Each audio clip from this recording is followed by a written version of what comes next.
অন্যায় তদবিরে পাত্তা না দিলেই শুরু হয় গালাগালি। জীবনে এত অসহায় কখনো অনুভব করেননি বলে মন্তব্য করেছেন আইন উপদেষ্টা আসিফ নজরুল। বলেন, উপদেষ্টাদের বিরুদ্ধে প্রতিদিন নির্মম মিথ্যাচার হলেও সরকার কোনো মামলা করছে না। বেশিরভাগ গণমাধ্যমের কোড অফ কন্ডাক্ট নেই বলেও মনে করেন তিনি। আর প্রধান উপদেষ্টা প্রেস সচিব বলেন, সাংবাদিকদের বিরুদ্ধে মামলায় সরকার জড়িত নয়, সরকার দায় এড়াতেই এসব বক্তব্য দিচ্ছে বলে মন্তব্য করেন গণমাধ্যম ব্যক্তিরা।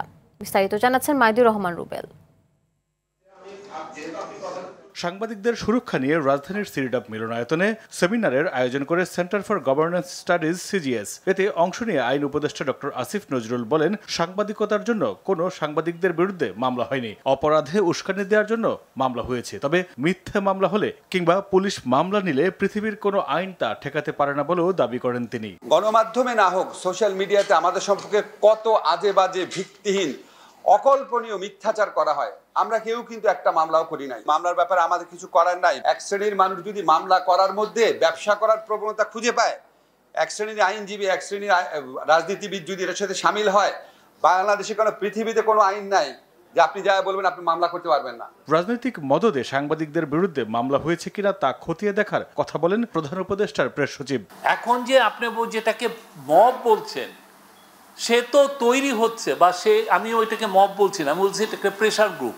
সে তৈরি হচ্ছে সেই আগের এই যে জার্নালিজমের ফেলিউরের কারণে। 28শে জুলাই 2024 বাংলাদেশের টপ জার্নালিস্টরা যে শেখ হাসিনাকে বলছে যে এদেরকে খুন করেন, পুলিশ কেন গুলি করছে না? দায়িত্ব এড়ানোর জন্য সরকারের পক্ষ থেকে এমন বক্তব্য দেয়া হচ্ছে বলে মন্তব্য করেন গণমাধ্যম ব্যক্তিরা। সরকারের যারা দায়িত্বশীল পদে থাকেন, তারা যখন তাদের প্রশ্ন করা হয় তারা এমনভাবে এর উত্তর দেন, প্রথমত দায়িত্ব এড়ানোর উত্তর, দ্বিতীয় হচ্ছে পাল্টা আক্রমণের একটা প্রবণতা থাকে, যে অন্যের কি দোষ ছিল।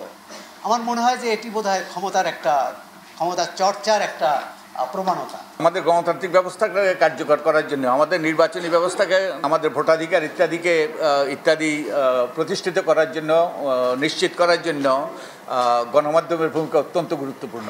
গণমাধ্যম সংস্কার কমিশনের সুপারিশ বাস্তবায়নের তাগিদ দিয়ে বক্তারা গত 10 মাসে মিডিয়ার কি পরিবর্তন হয়েছে তার তুলনামূলক আলোচনার আহ্বান জানান। বলি না কেন, এটা খুব একটা অগ্রসর। মাইদুর রহমান রুবেল, RTV, ঢাকা।